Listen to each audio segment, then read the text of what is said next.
Hello everyone, welcome back to let's do chemistry channel. और आज हम स्टार्ट कर रहे हैं पेडागॉजी के मल्टीपल टाइप क्वेश्चंस एलटी के सिलेबस को ध्यान में रखते हुए।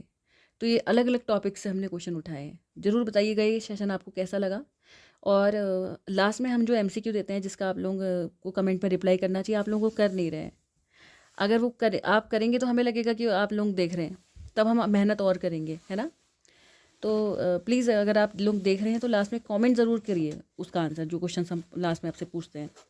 तो क्वेश्चन नंबर 1 है, the concept of latent learning was advocated by. Latent learning का जो कॉन्सेप्ट था वो किसके द्वारा दिया गया, यानी कि अव्यक्त अधिगम की जो अवधारणा था वो किसके पक्ष में और किसने तर्क दिया था इस बात में। कौन था आखिरकार वो तर्क देने वाला?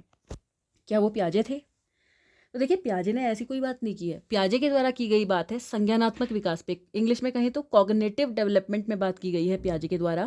प्याजे ने अकोमोडेशन, एसिमिलेशन, इन सारी चीज़ों के बारे में बात की है, आत्मसातीकरण, इन वगैरह टाइप की चीज़ों में। लेकिन यहाँ पर को ऐसा कोई भी तर्क प्याजे ने नहीं दिया है।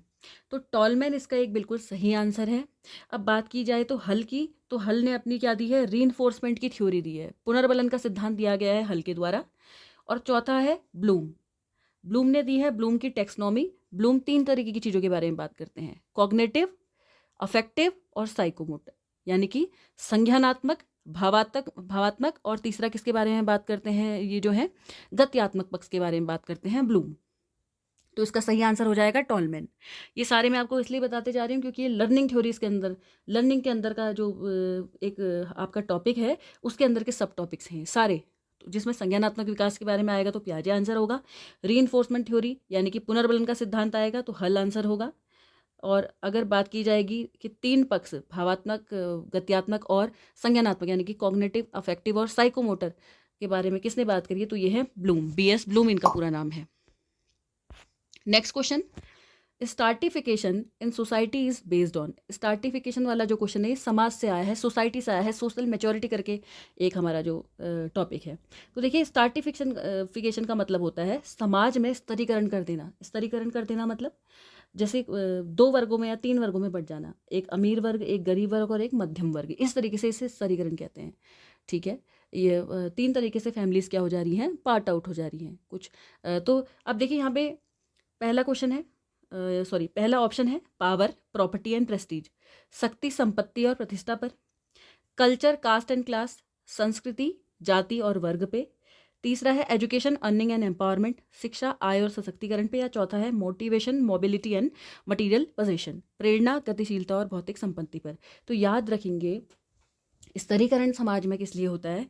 स्तरीकरण होता है हमेशा संपत्ति पे, प्रतिष्ठा पे या फिर शक्ति पे। देखिए, जो ज़्यादा अमीर होगा उसके पास वो पावरफुल भी ज़्यादा होगा, प्रॉपर्टी भी उसके पास ज़्यादा होगी, और इसलिए सब लोग उसका क्या करते हैं, सम्मान या प्रतिष्ठा भी करते हैं। तो बाकी चीज़ों पे नहीं होता है। Next question, successful intelligence involve 3 different factors, analytical intelligence, creative intelligence and practical intelligence. This theory of intelligence belongs to. याद रखिएगा, ये एक चैप्टर है आपका बुद्धि यानी कि इंटेलिजेंस, उससे क्वेश्चन आया है। क्वेश्चन ये कहता है कि सफल बुद्धिमत्ता में 3 अलग अलग कारण शामिल हैं। एक तो विश्लेषणात्मक बुद्धि, विश्लेषणात्मक मतलब कोई इंसान विश्लेषण बहुत अच्छा कर लेता है। विश्लेषण करने का मतलब क्या है, वो दूर से समझ जाता है कि अच्छा इसमें ऐसा हो सकता है, उसे छोटे छोटे तर्कों में बांट लेता है चीज़ों को। दूसरा है रचनात्मक बुद्धिमत्ता। रचनात्मक का मतलब क्या है कि कुछ नया खोज कर देने की वो क्षमता, कुछ नया बना देने की क्षमता। और तीसरा है व्यवहारिक बुद्धिमत्ता। व्यवहारिक मतलब जो बहुत ज़्यादा जल्दी लोगों से को फैमिलियर हो जाए, जिसका व्यवहार बहुत अच्छा हो, इस तरीके का लोग। तो इसके बारे में किसने कहा है? ऑप्शन नंबर 1 है क्या हार्वर्ड गार्डनर ने कहा है। देखिए, हार्वर्ड गार्डनर की तो मल्टीपल इंटेलिजेंस की थ्योरी है।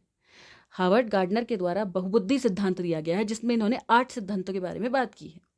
तो हार्वर्ड गार्डनर तो इसका आंसर नहीं है। इसके बाद आते हैं डैनियल गोलमैन। डैनियल गोलमैन ने इमोशनल इंटेलिजेंस पे या इमोशनल फैक्टर पे क्या एक अपनी किताब लिखी थी। तो इन्होंने इमोशनल यानी कि भावात्मक पक्ष के बारे में बात की है, ऐसी कोई बात इन्होंने नहीं की है। इसके बाद है रॉबर्ट स्टर्नबर्ग। तो ये बिल्कुल सही आंसर है, और रॉबर्ट स्टर्नबर्ग आपका सही आंसर है। और चौथा है आपका कार्ल रॉजर्स। तो कार्ल रॉजर्स भी इसका एक आंसर नहीं है। कार्ल रॉजर्स ने भी अपनी पर्सन पे रिलेटेड एक पर्टिकुलर थ्योरी दी है। तो इसका आंसर हो जाएगा 3rd। नेक्स्ट, अब ये क्वेश्चन है आपका सीधे डिसेबिलिटीज़ से। डिसेबिलिटीज़ आपके उसमें सिलेबस में बिल्कुल हैं। अधिगम पठार है, अधिगम वक्र हैं, लर्निंग कर्व है ना, ये सारी चीज़ें हैं उसमें। आपके डिसलेक्सिया, डिसकैलकुलिया, ये सारी जितनी बीमारियां होती हैं, अधिगम से रिलेटेड जितनी परेशानियां होती हैं, कठिनाइयाँ होती हैं, उनके बारे में इसमें बात की गई है। तो पहला आपका है, how many types of disabilities are listed in the PWD act 2016 of India. जो भारत का PWD एक्ट है, पर्सन विद डिसेबिलिटीज़ का फुल फॉर्म है, यानी कि व्यक्तिगत रूप से जो विकलांगता होती है, ये कितने प्रकार की है 2016 के हिसाब से।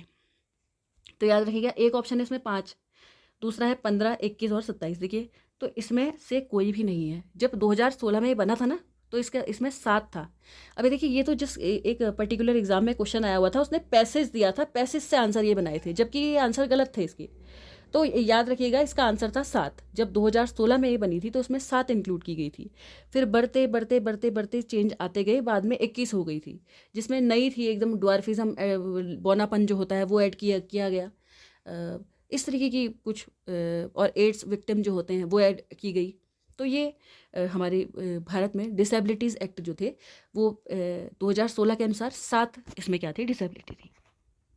इससे भी हमेशा क्वेश्चन में पेपर में आता है। तो याद रखेंगे, डिसलेक्सिया, डिस्ग्राफिया, ये सब चीज़ें क्या होती हैं, अलग अलग तरीके की जो होती है। ऑटिज्म क्या होता है।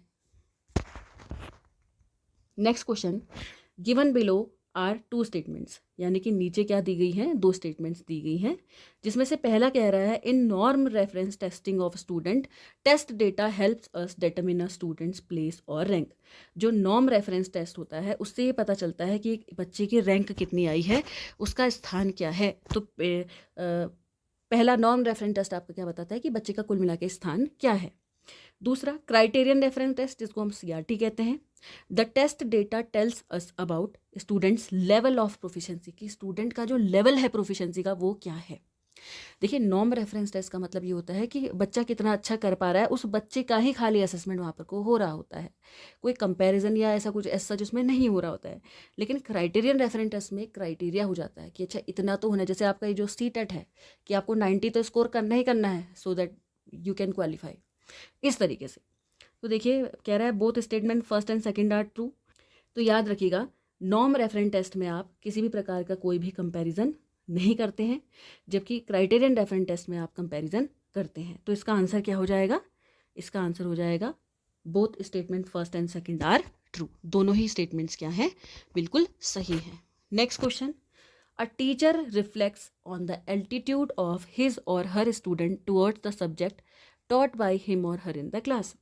This is an activity suitable at एक देखिए, एक बच्चे का जो एटीट्यूड, बच्चा जो है कोई भी चीज़ टीचर ने सब्जेक्ट पढ़ाया, तो बच्चा वो सारी चीज़ों को जानने के बाद, समझने के बाद बता भी कब पाएगा, क्या pre active stage of teaching में। देखिए, टीचिंग के बारे में भी उसमें दिया गया है, टीचिंग आपके सिलेबस में। टीचिंग से रिलेटेड कितने फेज होते हैं, 3 तरीके के ना, एक है आपका प्री एक्टिव, दूसरा है आपका इंटरेक्टिव, तीसरा है आपका पोस्ट एक्टिव। प्री एक्टिव का मतलब पढ़ाने से पहले का स्टेज, जब पढ़ाया नहीं गया होता है, जिसमें टीचर प्रिपेयर करते हैं बच्चों को पढ़ाने के लिए।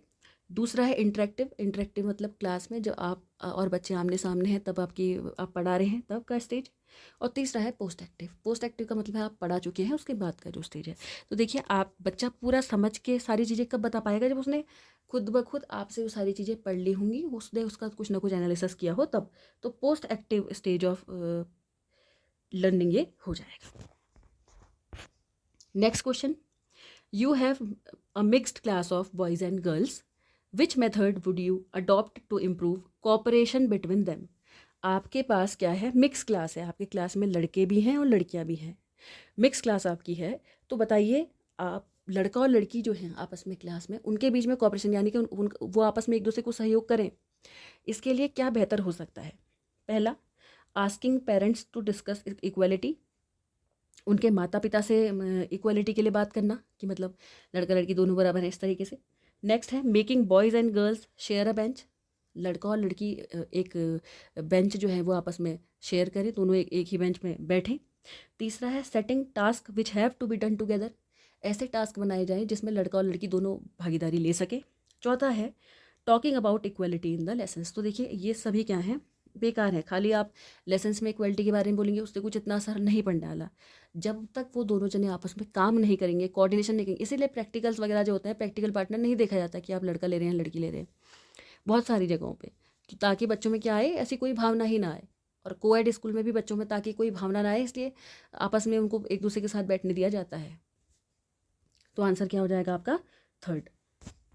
इसके बाद नेक्स्ट क्वेश्चन, और इससे पहले वाला जो क्वेश्चन था ये आपका था, एक टॉपिक है आपके उसमें कोऑर्डिनेशन, एलटी में एक टॉपिक है कि आपस में सहयोगिता कैसी रहेगी, उससे क्वेश्चन था। नाउ नया क्वेश्चन है, why is teacher training necessary. अब देखिए यहाँ पर कुछ टीचर के बारे में भी बहुत सारी चीज़ थी कि एक अच्छे टीचर होने के लिए क्या होना चाहिए, क्या क्या गुण होने चाहिए, किस तरीके से उसको पढ़ाना चाहिए, तो उससे रिगार्डिंग क्वेश्चन ये है। पहला है इंक्रीज टीचिंग स्किल्स, टीचर की ट्रेनिंग आखिरकार क्यों होनी चाहिए, क्यों दिया जाना चाहिए टीचरों को भी प्रशिक्षण, ताकि उनमें जो शिक्षण के कौशल हैं वो बढ़े। दूसरा है understand methods of school organisation, school जो ऑर्गेनाइजेशन है उसमें जो अलग अलग तरीके की विधियाँ हैं ताकि टीचर उसे समझ सके। तीसरा है अपग्रेड नॉलेज ऑफ कंटेंट, जो भी उनके पास कंटेंट है, जो भी उनको पढ़ाना है या पूरे पाठ्यक्रम या पाठ्यचर्या में उनके पास जो भी सारी चीज़ें हैं, ताकि उसको क्या कर सके, पढ़ा सके और अच्छे तरीके से देख सके, समझ सके। तो सभी क्या है इसमें सही है, तो ऑल ऑफ द अबव क्या हो जाएगा आपका answer. Now next question, what would you do if you notice that student tend to doze off in your class.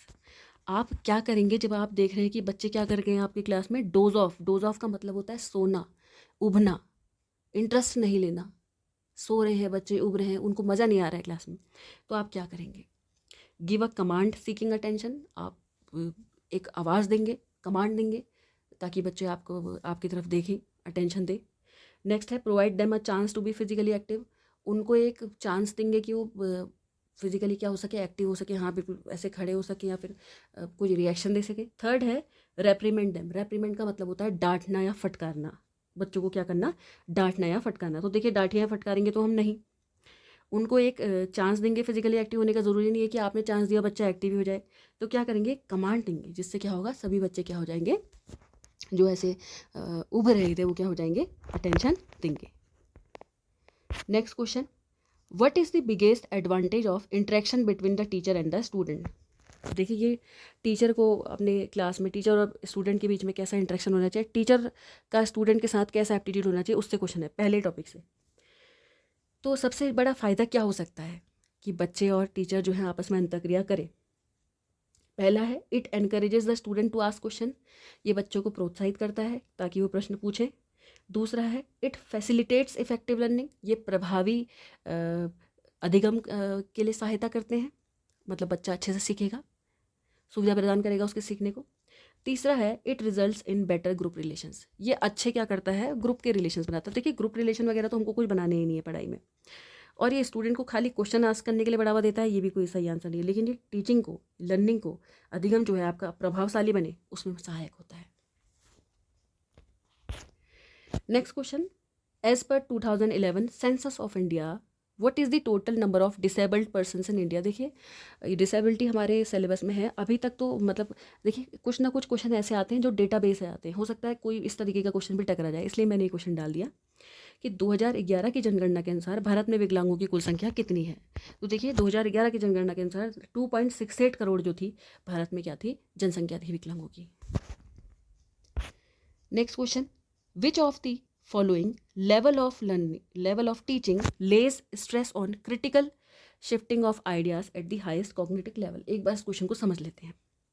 कह रहा है इनमें शिक्षण का, इनमें से कौन सा स्तर जो है, शिक्षण का कौन सा स्तर जो है जोर देता है किस पे, क्रिटिकल शिफ्टिंग, मतलब जो आपके बच्चे की जो विचार हैं वो बड़े, मतलब जब बच्चों के जो विचार हैं वो काफ़ी बड़े स्तर पे पहुंच जाएं, उसका जो संज्ञानात्मक स्तर है वो काफ़ी अच्छा हो।